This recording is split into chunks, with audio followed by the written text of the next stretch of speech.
इस वक्त हैं उत्तर प्रदेश के भीतर। सरकार दावा कर रही है कि अब तो कोरोना लगभग खत्म होने वाला है, सिर्फ 9,000 केसेज आज मिले हैं, अब ज़्यादा वक्त नहीं है, पॉजिटिविटी रेट भी घटा है। पर आप मुझे बताइए कि आपके संवाददाता गांव ग्रामीण से किस प्रकार की सूचना आपको दे रहे हैं?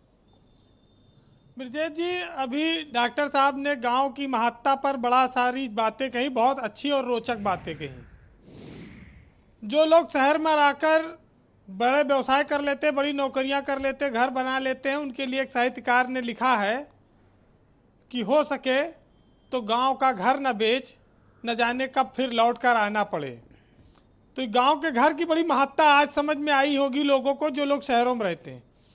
लेकिन चूंकि हरीशचंद्र श्रीवास्तव जी बीजेपी के प्रवक्ता हैं, उनसे हमारी व्यक्तिगत नहीं लेकिन उनकी सरकार की बातें यहाँ होंगी। 4 साल में इस सरकार ने इतना बेमिसाल काम किया है कि आदमी तो आदमी अब 100 नदी में तैर कर चिल्ला रहे हैं कि साहब हमारा ये हस्र कर दिया। मुर्दे शमशान में बतियाते हैं कि साहब अगर ये 15 लाख और अच्छे दिनों के चक्कर में न पड़े होते तो शायद आज 20-30 साल और जी लेते। लेकिन साहब इन लोगों ने तो ऐसा स्थिति की कि न अस्पताल में जगह मिली, न शमशान में मिली, नदी में तैर रहे हैं। अगर नदी में लाशें तैर रही हैं तो बीजेपी क्या इस बात को बताएगी कि साहब ये विदेशी लोगों की लाशें हैं कि हिंदुस्तान के उत्तर प्रदेश के लोगों की लाशें हैं? ये अफवाह है या सच्चाई है? और कौन अपने परिवार के सदस्य को नदी में फेंक आता है, कैसी मजबूरी में फेंक आता है, उस पर ये कोई चर्चा नहीं करेंगे। गांव में लोगों के बदन बुखार से तप रहे हैं, संसाधनों का अभाव है, इनके सीएससी पीएससी पर संसाधनों का अभाव है। अगर सिद्धार्थनगर में हमारा रिपोर्टर कोई सही चीज दिखाता है तो उसके साथ मारपीट करते हैं इनके पार्टी के नेता। लोकतांत्रिक व्यवस्था में जो अधिनायकवाद है वो स्वरूप इस सरकार में आप देख सकते हैं, और कितना अहंकार है बीजेपी के नेताओं में कि वो अपने खिलाफ कोई बात सुनने को तैयार नहीं है। लेकिन वक्त आने पर जनता हर चीज का जवाब देगी। और आज मैं फिर कहूंगा कि वो जुल्म दूसरों पर मत करो जो खुद न सह सको, क्योंकि वक्त आपका भी आएगा और सरकारें बदलती रहती हैं। तो कुल मिलाकर ये है कि मीडिया को स्वतंत्रता पूर्वक उसका काम करने दिया जाए। अब ये चाहते हैं कि खाली हम इनका भोपू बजावें, सब अच्छा अच्छा बताएं, तो साहब ये आलोचना नहीं होगी। तब कहा जाएगा साहब ये बहुत अच्छे लोग हैं और बहुत अच्छा पत्रकारिता करते हैं और जर्नलिज्म के बड़े उच्च कोटि के शिखर को छू रहे हैं। हम निम्न कोटि के लोग सही, लेकिन हम जनमानस के गांव के गरीब की बात टीवी पर कब आती थी? कोई सुनता ही नहीं था, क्योंकि सब टीआरपी से जुड़ा हुआ मामला था। आज आपने जो संकल्प लेकर गांव की तस्वीर दिखाई लोगों को, आज ये सच्चाई लोगों के मन में है, लोग चर्चा करते हैं। भाई ये किसान सम्मान निधि योजना से 2-2 हजार देके कितना लोगों का मुंह बंद रखोगे? अरे लोगों को तो फीस तो देनी पड़ रही स्कूल की ना, उस पर तो आपने कुछ किया नहीं। लोगों के पास रोजगार है नहीं।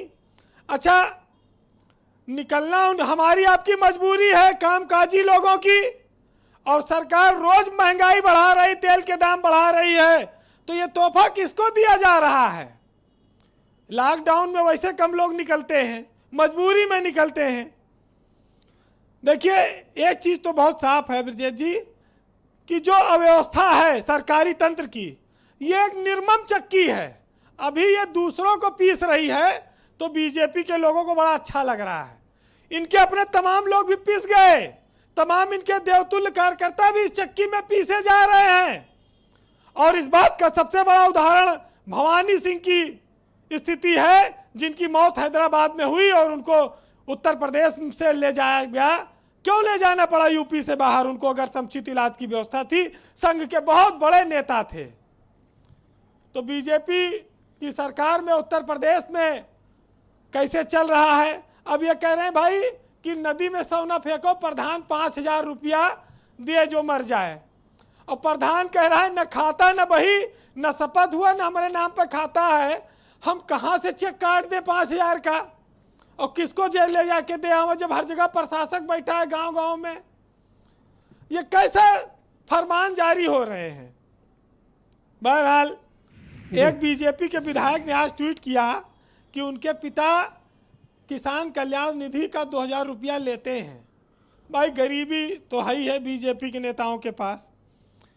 नमामि गंगे का प्रोजेक्ट था और गंगा मित्र जो ये नियुक्त थे, ये जो लाशें बहाई जा रही जिलों जिलों में, इन्होंने सरकार को सूचना क्यों नहीं दी?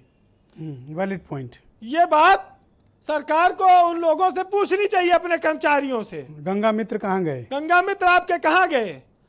यूपी में बहुमत की सरकार चलाना बहुत आसान है, कोई भी चलाए, किसी भी राज्य में चलाए। आज उदयवीर जी बैठे हैं, इनके सर पे बाल नहीं तो स्वाभाविक है इन्होंने घर परिवार में किसी को खोया होगा, ये भी इसी त्रासदी के मारे हुए हैं। तमाम सारे लोग हैं। सरकार इतना अहंकार हो जाए कि विपक्षी नेताओं पर मुकदमा ला दो, जो बोले उस पर मुकदमा ला दिए। सूर्य प्रताप सिंह को तो इन लोगों ने सबसे कमजोर पा लिया है कि रोज मुकदमा ठोक दो। आईपी सिंह ने भाई एक मामला उठा दिया एक बड़े नेता का, एक बाहर से आई हुई महिला का, और उसको लेकर उनके ऊपर मुकदमा ठोक दो।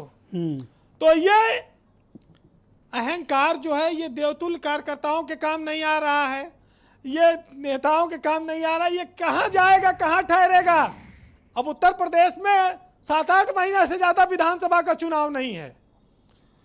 वेंटिलेटर हैं अस्पतालों में, जिलों में, लेकिन चलाने वाला कोई नहीं है। सड़ रहे हैं और ये दावे कर रहे हैं साहब हमारी आलोचना न करो। तो भाई ठीक है, जिनके पिता मर गए, जिनकी माँ मर गई, जो बच्चे अनाथ हो गए, उनके आंसू न पोंछा जाए, उनको न दिखाया जाए, तो काहे के लिए फिर ये टीवी चैनल सब बंद करवा दे, अखबार पेपर? क्योंकि पत्रकारिता का जो धर्म आज़ादी के समय था, भारत को आज़ाद कराने में, उसके बाद इसको चौथा स्तंभ घोषित किया इन्होंने, बहुत सारी चीज़ें हैं। जी कंक्लूड करें बीरेन जी। समाज को जो जरूरत होगी वो हम बताएंगे। ये बात जरूर है कि सरकार को अच्छा नहीं लगता है, लेकिन जो लोग आज विपक्ष में बैठे हैं वो भी कभी सत्ता में थे, वो जान लें कि जब नदी की धारा के साथ तो तमाम सारे लोग बहते हैं, लेकिन इसके विपरीत बहकर इंसाफ की और सच्चाई की लौ जलाने वालों को उत्तर प्रदेश की जनता आज हाथों हाथ ले रही, उन्हें सलाम कर रही है। तो ये निर्मम चक्की पीसे, हम लोग तो पीसते रहेंगे। खैर, जब वोट मांगने जाते हैं तो गरीबी की ये दुहाई देते हैं बड़े बड़े, और आज गरीबों की आवाज़ सुनने को तैयार नहीं।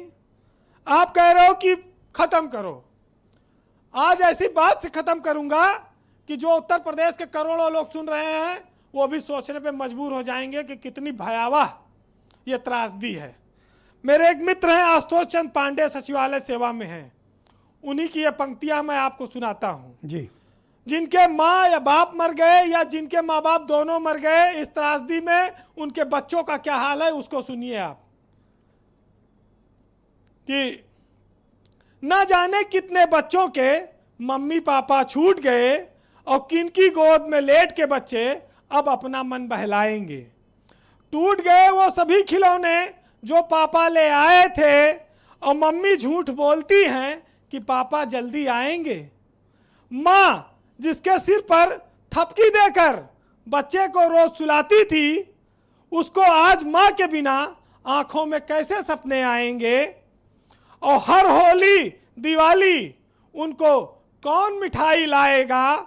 ईद दशहरे के मेले में अब वो किसके संग जाएंगे? और तुम क्या जानो बच्चों की आंखों में कितने सपने थे, अब आंखों के सपने वो किसको दिखलाने जाएंगे? और जिनके मम्मी पापा खो गए उनको कौन पढ़ाएगा? वे अपने मन की बातें अब किससे कहने जाएंगे? बहुत भावुक कविता है बीरेन जी, और आपने लोगों के दर्द को शब्द दिया। बहुत शुक्रिया आपका, बहुत बहुत धन्यवाद। उदयवीर जी, मैं आपसे जानना चाहता हूं कि उत्तर प्रदेश सरकार ये क्लेम कर रही है कि कोरोना ख़त्म होने की स्थिति में है उत्तर प्रदेश में। आज सिर्फ 9000 केसेस मिले हैं, जबकि हाई कोर्ट में आज सुनवाई के दौरान डीएम बिजनौर को बहुत